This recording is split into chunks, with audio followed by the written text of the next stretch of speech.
Hi, I'm Steve Valk, Communications Director for Citizens Climate Lobby, and welcome to another Media Tip of the Month.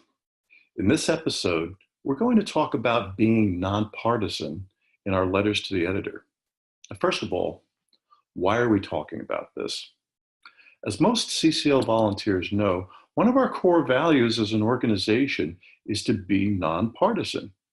We do this because we know that we will never generate the political will to solve climate change as long as it remains a partisan issue.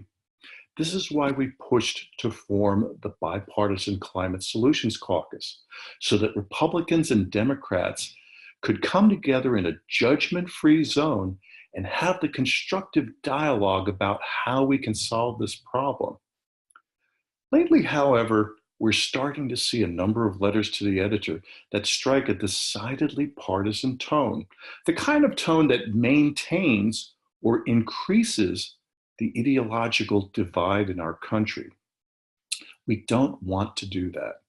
We want to be the organization that's bringing people together on this issue, not pulling them apart.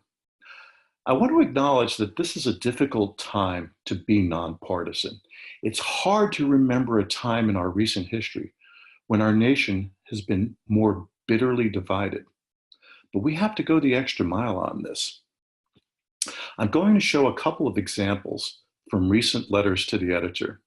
These are well-written letters that probably express things that many of our volunteers probably think and feel. They're not disrespectful or demeaning, but they are partisan. And if we can put ourselves in the shoes of someone who does not belong to the same tribe as the letter writer, we can see how that person might not feel welcome in our organization. When we write our letters, we need to keep in mind our goal. Is it to express our feelings or to reach people across the political divide? So, let's look at the first example.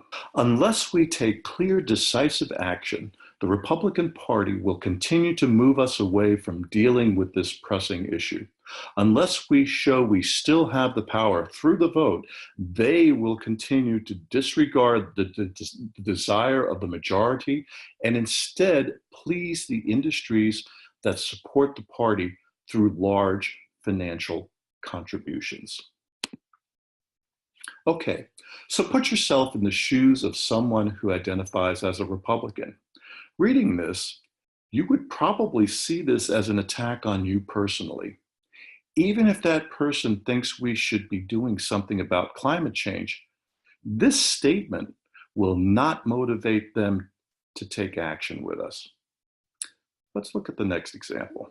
Suppose the Defense and State Departments announce they solved all international conflicts. We'd be delighted, unless their solution was to argue that international conflicts have all disappeared. Sound ridiculous? Think again. This is how the Trump administration and congressional Republicans address the problem of global warming and its disastrous climate chaos consequences. While occasionally individual Republicans disagree, collectively, the party has solved the problem with a see no evil, hear no evil, speak no evil philosophy. Again, if you're a Republican, even if this statement sounds true, you would be put off by an attack on the party that you belong to. So why go there? As I said, these are difficult times to be nonpartisan.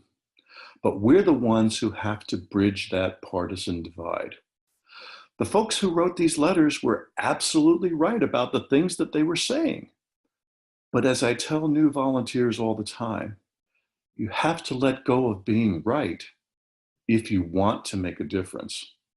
Keep writing those letters, but let's leave the finger pointing out of it. That's our tip of the month. We'll see you next time.